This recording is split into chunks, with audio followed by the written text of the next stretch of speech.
never thought I'd be the kind of man who'd let words stick under his skin.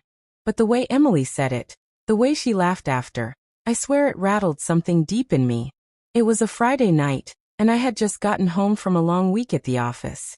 Her friends were over, glasses of wine already half empty, the room thick with that false, overly sweet perfume people put on when they're trying too hard to impress each other.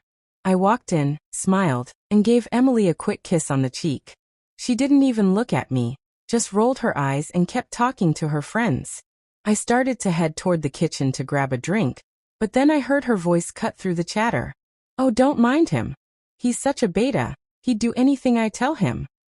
The words were sharp, laced with that smug laugh she does when she wants to sound clever. Her friends laughed too, and I froze.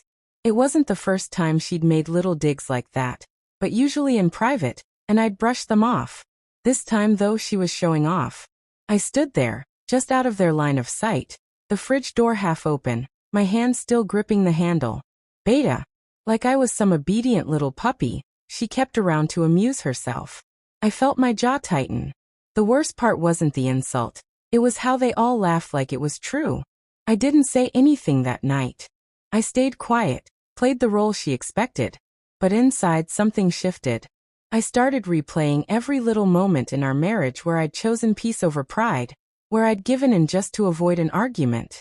I realized I'd been living small, making myself smaller, just to keep her comfortable. Over the next few weeks, the distance between us grew. Not because she pulled away, but because I stopped trying to close the gap. I didn't rush to answer her calls. I didn't bend over backwards to make her life easier. I started saying no. And I saw how much that unsettled her. One night, about a month later, she brought it up again. This time when it was just the two of us. "You've been acting different," she said. "Colder." I looked at her and said, "Maybe I'm just realizing I'm not who you think I am." She smirked. "Please, Daniel. You've always been predictable. I know exactly what you'll do before you even do it." I think that was the moment I decided I was done. Not just done with the conversation, done with the marriage. I had been living under her version of me for too long, and I was ready to rewrite the story. The next morning, I called a lawyer. I didn't make a scene, didn't slam doors or throw accusations. I just started the process. Emily didn't even notice at first. She thought whatever I was going through would pass, like it always had. But this time, I wasn't bending back into shape for her comfort. I was breaking free. Filing for divorce wasn't dramatic. It was clean, cold. My lawyer handled most of it, and I kept my distance from Emily as the paperwork moved forward. When she was finally served, she called me 6 times in a row. I didn't answer. By the time I did, hours later, her voice was a mix of disbelief and anger. "Daniel, what the hell is this?" she demanded. "It's exactly what it looks like," I said, my tone steady. "You're throwing away our marriage over a joke?" she scoffed. "No," I replied. "I'm ending a marriage where my wife thinks publicly belittling me is entertainment." She tried to argue, to guilt-trip me, to remind me of the life we'd built. But here's the thing. The life we'd built was one-sided. I had been carrying it while she played the critic. The divorce wrapped faster than I expected. Emily walked away thinking she'd won because she got the condo and half the savings. But I walked away with something far more valuable. My freedom. The first few weeks alone were strange. I'd wake up and half expect to hear her voice, that sarcastic edge cutting through the morning air. But instead, there was silence. And for the first time in years, it didn't feel heavy. I started small. I joined a gym, not to get back at her, but because I'd neglected my body for years. The first workout nearly killed me, but I kept going. I switched my diet, cut out the comfort foods I'd been leaning on, and committed to showing up every day. Slowly, the mirror started reflecting a version of myself I hadn't seen in years, stronger, sharper, more alive. Next came my social life. During my marriage, I'd let my friendships fade because Emily didn't like most of my friends. Now I called them up. We grabbed drinks, went hiking, signed up for a boxing class together. For the first time, I wasn't explaining or justifying where I was or who I was with. Work was another shift. I'd been playing it safe for years, sticking to the same role because it was stable and practical. But once I was on my own, I started chasing the kind of projects that lit me up. The ones that scared me a little. I volunteered for a high-profile client pitch. I landed it. That one snowballed into more opportunities, more respect, and eventually, a promotion that put me in charge of my own team. And here's the funny part. As I was building this new version of myself, Emily started reaching out again. At first, it was accidental texts. Hey, did you get that letter from the bank? Then came the compliments wrapped in curiosity. You look different in your new photos. Been working out? I ignored most of them. Not because I was bitter, but because I wasn't that man anymore. The man who'd drop everything just to be noticed by her. A few months later, I ran into one of her friends. The same group who'd laughed at me that night. She looked me up and down, surprised. Wow, Daniel, you've changed. I smiled. No, I said. I just stopped letting someone else define me.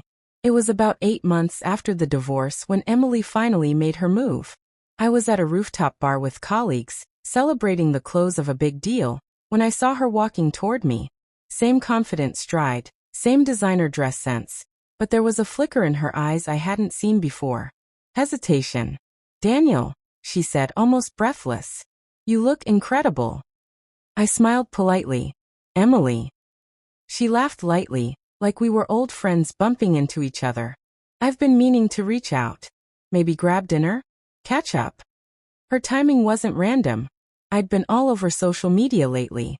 My team had landed 2 major accounts. I'd just finished my first half marathon, and I'd bought a place with floor-to-ceiling windows overlooking the city.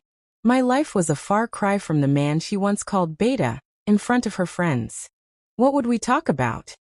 I asked casually. She tilted her head. You know life. Us.